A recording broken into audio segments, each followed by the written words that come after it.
E todo mundo percebeu que nessa mudança de tempo, né, nesse tempo frio e seco, muitas das crianças ficam doentes. E eu vou conversar com a doutora Ana Paula Andrade, que é pediatra, e vai estar explicando melhor para a gente quais são os cuidados que a gente tem que ter com as nossas crianças. Doutora, primeiramente, seja muito bem-vinda à TV Jataí.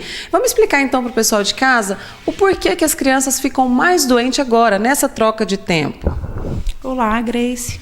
Primeiramente, a gente tem que lembrar que a região centro-oeste é uma região que padece muito nessa época do ano, porque é uma região em que nessa época de outono, inverno, o tempo, além de frio, é seco. E a gente sofre com a poluição, com a poeira, com as queimadas. E as crianças e os idosos também são pessoas que sofrem mais porque têm uma imunidade naturalmente mais baixa, né? Então, é muito importante que a gente tome alguns cuidados para evitar o adoecimento desses grupos de risco nessa época do ano. Inicialmente, procurar manter o cartão de vacinas em dia, né? Esses grupos de risco, hoje, inclusive, o Sistema Único de Saúde fornece as vacinas contra a gripe, né? Essas formas mais graves de gripe, e todas as pessoas que são do grupo de risco devem manter os cartões atualizados. Além disso, é importante também manter a hidratação das vias aéreas, porque como o tempo está seco e frio, é muito importante a gente manter as vias aéreas hidratadas. E nessa época do ano, a gente às vezes até esquece de tomar água, porque a gente não sente tanta sede. Mas é importante tomar muita água com frequência. As crianças pequenas às vezes não pedem, então é importante que a família esteja oferecendo água o tempo todo, ainda que não tenha sede, para manter as vias aéreas hidratadas. Além disso, a higiene nasal com soro fisiológico ajuda bastante, né? Todos os dias, pelo menos uma vez ao dia. E o uso dos umidificadores de ar, né? Os umidificadores de ar podem ser usados, né? De preferência, aqueles em que possa ser possível regular a umidade do ar, porque o ideal é que seja em torno de 60%. E esse umidificador não deve ficar bem ao lado da cama ou do bercinho, mas pode ser usado, né? Ajuda na melhora da qualidade do ar. E, além disso, evitar lugares muito aglomerados de pessoas, né?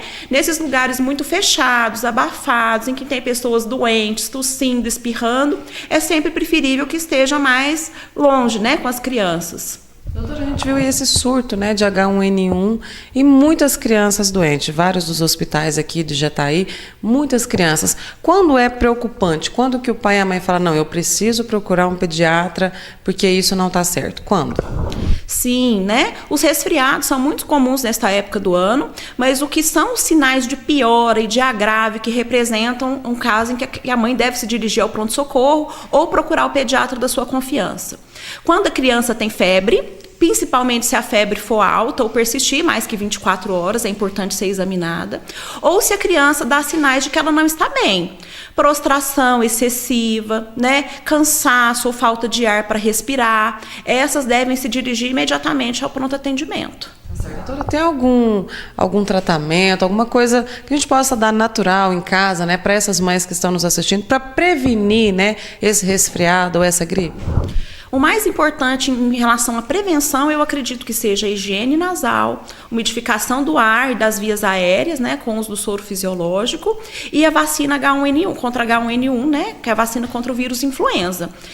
Agora, medicação específica para prevenir gripe não existe, e mesmo o tratamento é sintomático, né, porque essas doenças são virais, não se tratam com antibióticos e nem com outros medicamentos específicos. As medicações que se usam são as medicações para alívio da tosse.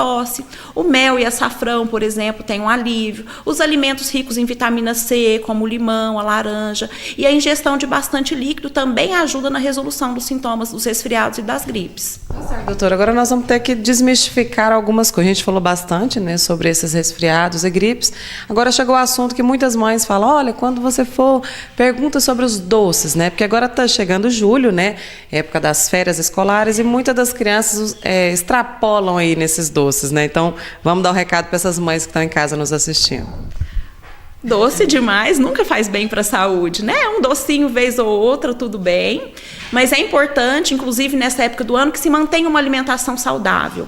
Porque o nosso sistema imunológico é muito relacionado à nossa alimentação. Então é importante que a alimentação da criança e mesmo dos adultos seja saudável, rica em vegetais, em alimentos frescos, e que a gente evite o consumo excessivo de doces. Mas a gente sabe que as crianças maiores que 2 anos podem consumir um docinho, mas que seja com muita muita moderação. Tá certo. Doutora, para finalizar então, qual o recado que a doutora deixa para as mães, né? Agora com esse período aí de frio, né? Vindo férias também, deixa algum recado especial para elas.